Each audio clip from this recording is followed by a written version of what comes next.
YCP Rajya Sabha సభ్యుల సంఖ్య క్రమంగా తగ్గుతూ వస్తుంది. అధికారం కోల్పోయిన 2024లో 11 మంది వరకు ఉన్న రాజ్యసభ సభ్యుల సంఖ్య ఇప్పుడు 7కు చేరింది. 4 సభ్యులు పార్టీకి రాజ్యసభ సభ్యత్వానికి రాజీనామా చేశారు. అందులో 3 ఇప్పటికే భర్తీ అయ్యాయి. తాజాగా విజయసాయిరెడ్డి కూడా రాజీనామా చేయడంతో ఆ పదవిని కూటమి ప్రభుత్వం ఎవరితో భర్తీ చేస్తోంది? 3 మిత్రపక్షాల్లో ఆ సీటు కోసం ఆశావాహులు ఎక్కువగా కనిపిస్తుండడం, పెద్దల సభలో అడుగుపెట్టింది ఎవరన్నది ప్రస్తుతం ఆసక్తికరంగా మారింది.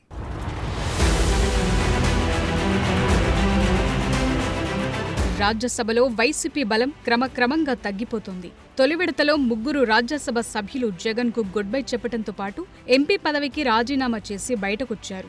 మోపిదేవి వెంకటరమణ, బేద మస్తాన్రావు, ఆర్ కృష్ణయ్యలు వైసీపీని వీడిన తర్వాత విజయసాయిరెడ్డి ఇప్పుడు ఆ లిస్టులో చేరారు. దాంతో పెద్దల సభలో వైసీపీ బలం 11 నుంచి 7కు పడిపోయింది. బేద మస్తాన్రావు, సానా సతీష్ బాబులు టీడీపీ నుంచి, ఆర్ కృష్ణయ్య బీజేపీ నుంచి ఖాళీ అయిన సీట్ల నుంచి రాజ్యసభకు ఎన్నికయ్యారు.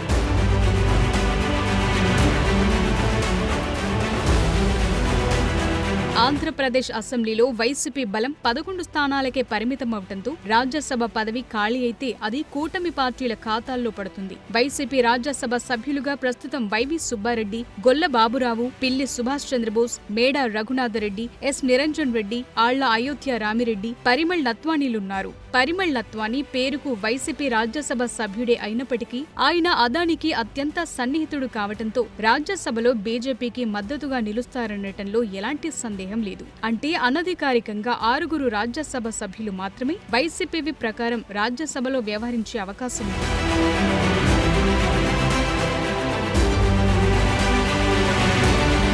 అయితే ఆ 6 సభ్యుల్లో వైసీపీకి గట్టిగా ఉండేది 4 అంటున్నారు. అందులో వైవి సుబ్బారెడ్డి, గొల్ల బాబురావు, నిరంజన్ రెడ్డిలు, పిల్లి సుభాష్ చంద్రబోసులు మాత్రమే పార్టీలో కొనసాగే అవకాశాలున్నాయని వైసీపీ నేతలే లెక్కలేసుకుంటున్నారు. వైవి సుబ్బారెడ్డి పార్టీ అధినేత వైఎస్ జగన్ కు బాబాయి కావడంతో ఆయన పార్టీని వీడే అవకాశాలు లేవన్న అంచనా ఉంది. అలాగే గొల్ల బాబురావు కూడా తొలి నుంచి జగన్ కు ఆత్మీయుడు కావడంతో ఆయన కూడా వెళ్లే అవకాశాలు లేవు. పిల్లి సుభాష్ చంద్రబోస్ సైతం జగన్ కు అత్యంత సన్నిహితుడు. ఆయన పార్టీ మారే అవకాశం లేదంటున్నారు. నిరంజన్ రెడ్డి న్యాయవాది కావడంతో ఆయన పార్టీని వీడే అవకాశాలు లేవు. జగన్ కేసులన్నీ ఆయనే చూస్తారు.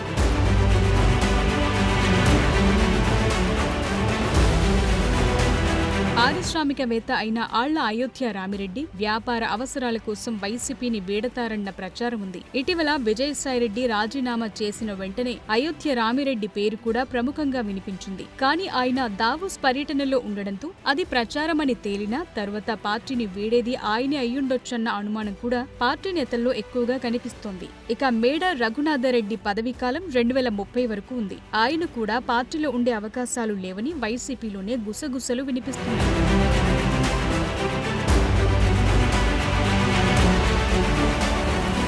అదలా ఉంటే ప్రస్తుతం విజయసాయిరెడ్డి రాజీనామాతో రాజ్యసభలో ఏపీకి సంబంధించి ఒక స్థానం ఖాళీ అయింది. ఈ సీట్ కోసం కూటమిలోని 3 పార్టీలు ఆశావహుల లిస్టు పెద్దగానే కనిపిస్తోంది. ముఖ్యంగా టీడీపీలో ఆ స్థానం కోసం అనేక మంది నేతలు ఎదురు చూస్తున్నారు. తెలుగుదేశం నుంచి రాజ్యసభ స్థానం ఆశిస్తున్న వారిలో మాజీ ఎంపీ కనమేడల రవీంద్రబాబు, మాజీ మంత్రి దేవినేని ఉమ, చింతకాయల విజయ్, బుద్ధా వెంకన్న, పిఠాపురం వర్మ ముందు వరుసలో కనిపిస్తున్నారు.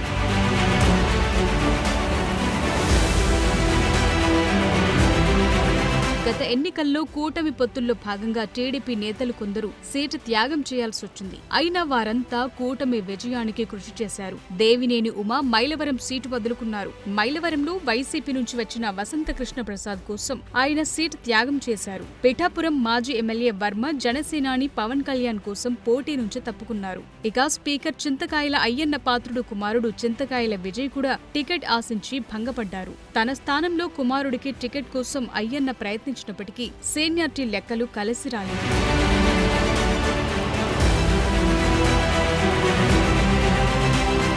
రాజ్యసభ మాజీ సభ్యుడు కనకమేడల రవీంద్రబాబు కూటమి ప్రభుత్వం ఏర్పడగానే తన పదవి రెన్యువల్ అవుతుందని భావించారు. 2019 ఎన్నికల తరువాత టీడీపీ రాజ్యసభ సభ్యులు సుజనా చౌదరి, టీడీ వెంకటేష్, సీఎం రమేష్, గరికపాటి రామ్మోహన్ రావులు బీజేపీలో చేరినప్పటికీ కనకమేడల ఒక్కరే తన పదవీకాలం ముగిసే వరకు టీడీపీలో కొనసాగారు. మొదటి విడతలో వైసీపీ ఎంపీలు 3 రాజీనామా చేసినప్పుడు తనకు అవకాశం దక్కుతుందని ఆయన భావించారు. అయితే ఈక్వేషన్లు కుదరకపోవడంతో ఈసారైనా ఛాన్స్ దక్కుతుందన్న ధీమాతో ఉన్నారట.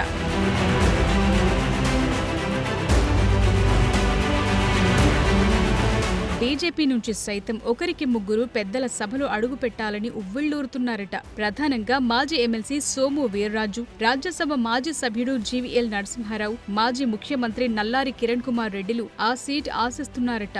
గతంలో బీజేపీ రాష్ట్ర అధ్యక్షుడిగా పనిచేసిన సోము వీర్రాజుకు అధ్యక్ష బాధ్యతల నుంచి దిగిపోయాక ఎలాంటి పదవి దక్కలేదు. అలాగే గత ఎన్నికల్లో సీట్ కూడా దక్కలేదు. జీవీఎల్ రాజ్యసభ పదవీకాలం పూర్తయ్యాక మరోసారి పొడిగించలేదు. అలాగే విశాఖ సీట్ కోసం ప్రయత్నించి భంగపడ్డారు. కిరణ్ కుమార్ రెడ్డి గత ఎన్నికల్లో రాజంపేట ఎంపీగా పోటీ చేసి ఓడిపోయారు.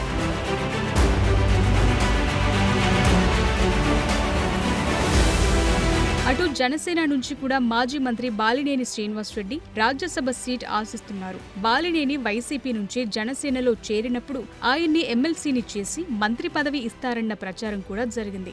బాలినేని సీనియారిటీని దృష్టిలో పెట్టుకుని ఆయనకు రాజ్యసభ సభ్యత్వం ఇస్తారన్న టాక్ వినిపిస్తోంది. అయితే 3 పార్టీల్లోని ఆశావహులతో కంపేర్ చేస్తే మాజీ సీఎం కిరణ్ కుమార్ రెడ్డే సీనియర్. ఆయనకు టీడీపీ అధినేతతో కూడా మంచి సంబంధాలున్నాయి. ముఖ్యమంత్రిగా పనిచేసిన కిరణ్ అనుభవాన్ని దృష్టిలో పెట్టుకుని బీజేపీ కోటాలో ఆయనకు అవకాశం దక్కుతుందంటున్నారు. కిరణ్ రాజ్యసభ సభ్యులైతే సమీప కాలంలో కేబినెట్ బెర్త్ కూడా దక్కుతుందన్న టాక్ వినిపిస్తోంది.